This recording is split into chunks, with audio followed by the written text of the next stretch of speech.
দর্শক, বর্ষবরণে কেন্দ্রীয় শহীদ মিনারে চলছে সম্মিলিত সাংস্কৃতিক জোটের অনুষ্ঠান। সেখান থেকে সরাসরি যোগ দিচ্ছেন সহকর্মী সুকন্যা আমির। সুকন্যা, অনুষ্ঠান ঘিরে কি কি আয়োজন দেখছেন, সবশেষ খবর জানাবেন।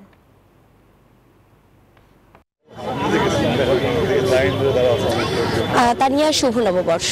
এবং আপনি জানেন যে আজকে সারা দিন ব্যাপী নববর্ষের বিভিন্ন রকমের অনুষ্ঠান মালার আয়োজন করা হয়েছে এবং শুরুটা ছিল ছায়ানটের বটমূল থেকে এবং এরপরে মঙ্গল শোভাযাত্রা এবং পর্যায়ক্রমে রাজধানীর বিভিন্ন জায়গায় অনুষ্ঠানের আয়োজন করা হয়েছে এবং সেই সুবাদে কেন্দ্রীয় শহীদ মিনারে বিকেল 4টা থেকে সম্মিলিত সাংস্কৃতিক জোটের পহেলা বৈশাখের যে অনুষ্ঠান মালা সেটা কিছুক্ষণের মধ্যেই শুরু হবে।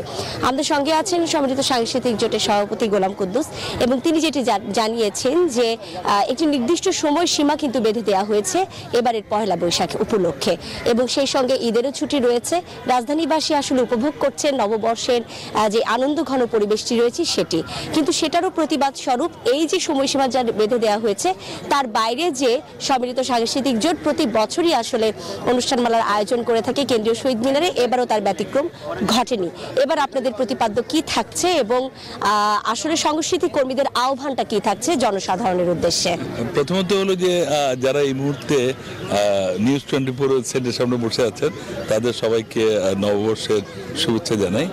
আর আপনি তো জানেন যে এই নববর্ষ, বাংলার নববর্ষ বাঙালির সবচেয়ে বড় অসাম্প্রদায়িক উৎসব এবং গ্রাম বাংলা, শহরে, বন্দরে সর্বত্র ব্যাপক আয়োজনের মধ্যে দিয়ে সকল বয়সের, সকল ধর্ম বর্ণের মানুষ আমরা এই উৎসবে মেতে উঠি।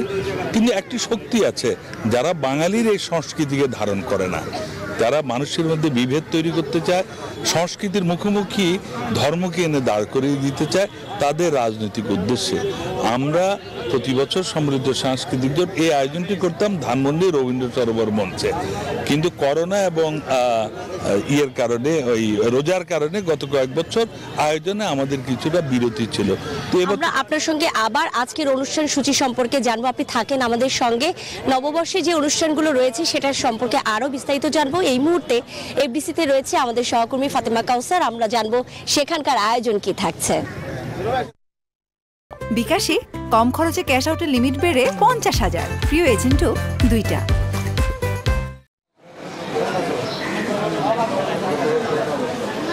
সুকন্যা, সারা দেশে যেরকম নববর্ষ উদযাপনের আনুষ্ঠানিকতা চলছে তার ব্যতিক্রম কিন্তু বিএফডিসিতেও হয়নি। বিএফডিসিতে তারকাদের আসলে নববর্ষ উদযাপন চলছে।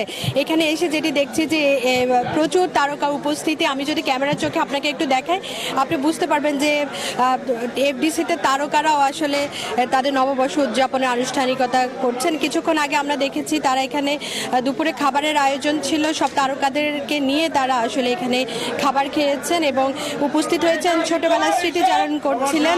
যেহেতু কিছুদিন পরে আসলে এফডিসিতে চলচ্চিত্র তারকাদের নির্বাচনী আনুষ্ঠানিকতাও রয়েছে, সেজন্য আসলে নির্বাচনী প্রচারণার কাজও তারা একেবারে করে যাচ্ছেন। মিশাবাই, ছোট করে জানতে চাই, শুভ নববর্ষ, আজকে আপনাদের কি কি আনুষ্ঠানিকতা ছিল?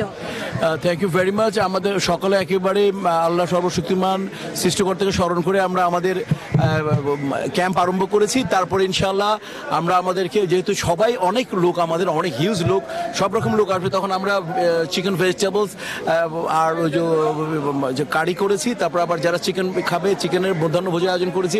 বৈশাখে বরণ করার জন্য আমাদের ওই যে নকুল, বাতাসা সমস্ত কিছু আছে, এগুলো ওল্টাউন থেকে সব এনেছি ডালা করে, এবং তারপরে ড্রিঙ্কস দিয়েছি। আমরা সবাই মিলে ইনশাআল্লাহ সমস্ত রকম যাতে আমরা বৈশাখে প্রপার রিসিভ করতে পারি সেই জন্য আমাদের চেষ্টা ছিল।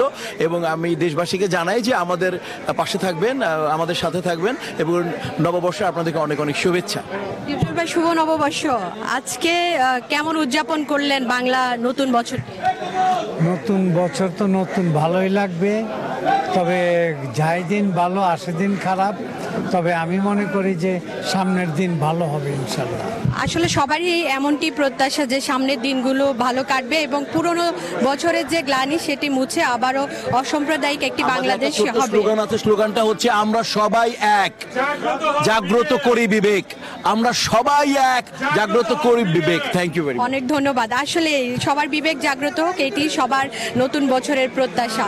তো এই ছিল এখান থেকে আমার কাছে সর্বশেষ খবর। ফিরে যাচ্ছি স্টুডিওতে তানিয়ার কাছে। ফাতেমা, আপনাকে ধন্যবাদ আমাদের সঙ্গে যুক্ত থাকার জন্য।